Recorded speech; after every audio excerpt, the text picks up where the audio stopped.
Hello. Hello. ఎవరండి? అయ్యా నమస్కారం పాస్టర్ గారు. నమస్తే అండి. నమస్కారం సార్. ఒకటి నాకు మీ సాక్ష్యం వింటున్నాను.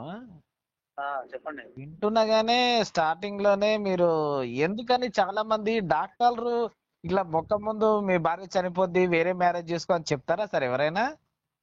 అవును, చెప్పరు కానీ చెప్పారంట. ఆ? చెప్పలేదు కానీ అంటే వేరే వాళ్ళ సంగతి నాకు తెలియదు కానీ నా ముఖం ముందే చెప్పారు ఆ విషయం. ఆహా కాదు, మీ భార్య చనిపోతుందని చెప్తే చెప్పొచ్చు కానీ నువ్వు వేరే పెళ్లి చేసుకో అని కూడా చెప్తారా సార్? అట్లా కూడా చెప్పింది. అట్లా కూడా చెప్పిందా? కాబట్టి నేను చెప్తాను. జనరల్ గా అయితే అలా నువ్వు చెప్ వేరే వేరే పెళ్లి చేసుకోవాల్సి వస్తుందని చెప్పింది ఆమె నా ముఖం ముందు. ఆహా. ఆ, మరి సంబంధం చూస్తా అని చెప్పిందా సరే మన మీకు? సంబంధమా? అట్లా ఎట్లా చెప్తారని. మరి ఇలా చెప్తారు సార్? ఒక మనిషి చనిపోక ముందుకే నువ్వు పెళ్లి చేసుకో అని ఎలా చెప్తారు సార్? చెప్పరు కదా. అట్లా అంటే నేను అబద్ధం ఆడినట్టు కాదు సార్.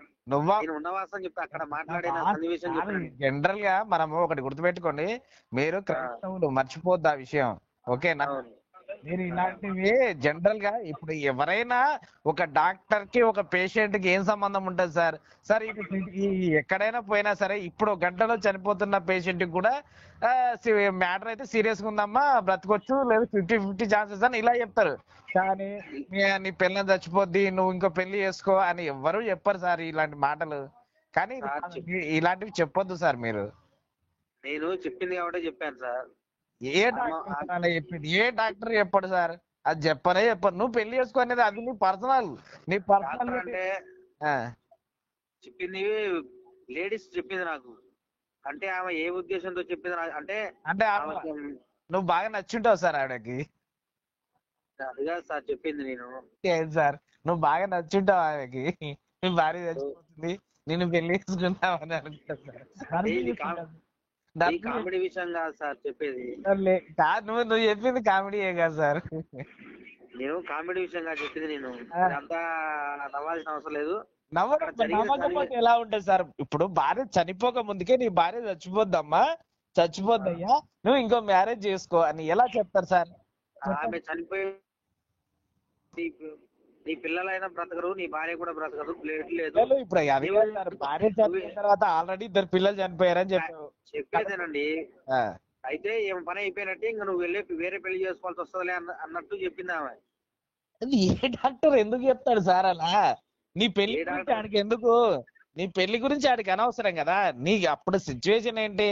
నీ భార్యకు సీరియస్ గా ఉందమ్మా బ్రతికే ఛాన్సెస్ తక్కువ సీరియస్ మ్యాటర్ అని చెప్తారు. కానీ నువ్వు వెళ్ళి ఇంకో పెళ్లి చేసుకొని ఎవరు చెప్తాడు సార్? మీరు ఈ సాక్ష్యాలు నేను వింటున్న ప్రతి సాక్ష్యంలో జనరల్ గా చెప్పే టాపిక్ ఇదే. డాక్టర్ చెప్పేశాడు చచ్చిపోతావని చెప్పేశాడు, చచ్చిపోయావని చెప్పేశాడు, చచ్చిపోయిన తర్వాత దేవుడు వచ్చి మాట్లాడుతున్నారని చెప్తారు. ఎందుకు ఇలాంటి అబద్ధాలు చెప్తారు లేనిపోనివన్నీ? ఇప్పుడు నువ్వు నిజంగా మరి ఇది అబద్ధం కాదా? ఇది క్లియర్ గా అబద్ధమే నువ్వు చెప్పేది. ఎందుకు అబద్ధం అంటే నీ భార్య చచ్చిపోతా సర్వసంగతి, కానీ నిన్ను పెళ్లి చేసుకోమని చెప్పడానికి వాడెవడు? వాళ్ళకి చెప్పేది వాళ్ళు కొంతమంది ఎగతాళి చేసే వాళ్ళు కూడా ఉంటారు. క్రైస్తవులు అంటేనే ఇట్లా. అవును, మీరు చెప్పే మాటలు చూస్తే నువ్వు చెప్పేదండి కాదు వాళ్ళు చదువుకున్నా వాళ్ళు ఎగతాళి చేస్తారంటే ఎందుకు చేస్తారు? ఇలాంటి మాటలు మాట్లాడితే ఎగతాళి చేయకపోతే ఏముంటది? దేవుని నామానికి అవమానమే కదా. మాటలు కాదండి, ఇప్పుడు ఆమె మాట్లాడే విధానమే కొద్దిగా ఎకసెకంగా ఉంటది అనమాట. డాక్టర్ చదువుకున్నా కానీ ఎకసెకంగా ఎందుకు ఉంటది సార్? ఆవిడ డాక్టర్. ఆవిడ ఇలాంటి ఏ డాక్టర్ కూడా, నువ్వు ఇది కూడా అబద్ధమే చెప్తున్నావు. ఏ డాక్టర్ కూడా చనిపోయేవాడి ముందు వచ్చి ఈమె చచ్చిపోద్ది నువ్వు పెళ్లి చేసుకొని ఎందుకు చెప్తారు? ఎందుకు చెప్తారయ్యా? చెప్పరు కదా. నువ్వు క్రైస్తవుడు అయి ఉండి నేను చెప్పేవని నిజాలని చెప్పుకుంటూ ఒక ఒక ఒక బోధకుడిగా ఉంటూ అబద్ధాలు చెప్పుకుంటూ ఇలాంటివన్నీ చేస్తే వాళ్ళ సంగతి నిన్ను దగ్గరికి వచ్చే వాళ్ళని పరలోకం తీసుకెళ్తాడు. తర్వాత సంగతిగా నిన్ను తీసుకెళ్తాడు. ఎందుకంటే చెప్పేవి 100% నిజాలై ఉండాలి.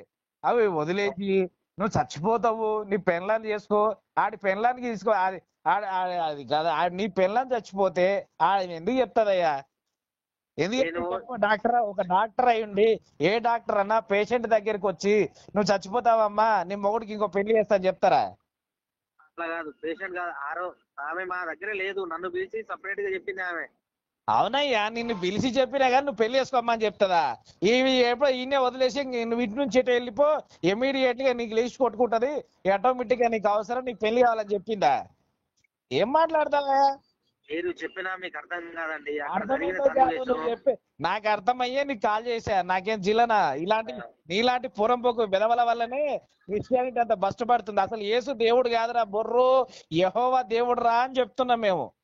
యెహోవా రా నాయనా దేవుడు, యెహోవా అసలు దేవుడు అని చెప్తున్నాం. అందుకే నీలాంటి పురంపోగ్గాళ్ళందరూ వచ్చి యేసు దేవుడు యేసు దేవుడు అంటారు.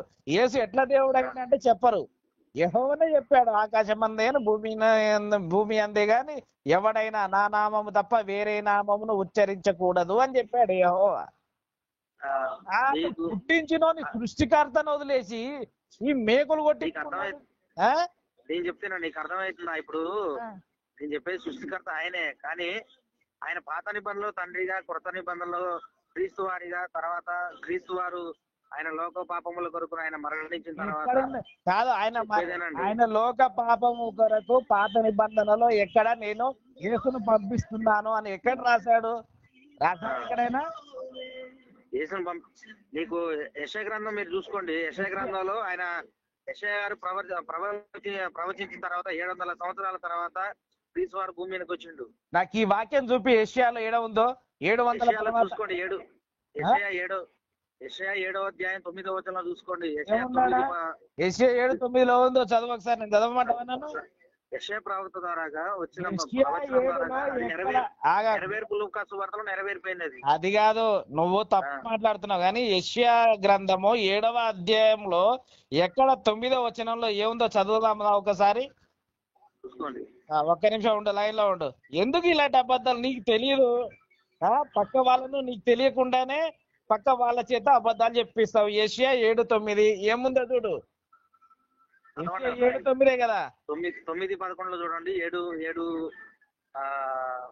చూడండి. ఇప్పుడు ఎన్లా చూడమంటావు నన్ను? యెషయా 7:9 ఎన్లా? 7:11 చూడండి. 7:11 ఓకే. యెషయా 7:11 ఏముంది?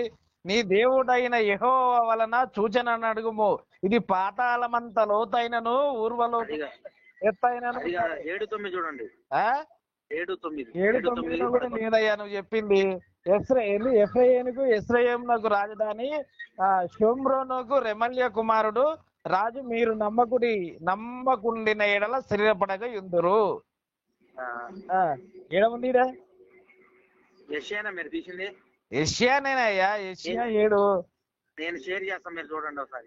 చెప్పండి, మీరు చెప్పండి. సరే, దయచేసి అందరూ సబ్స్క్రైబ్ చేసుకోండి. జై శ్రీరామ్.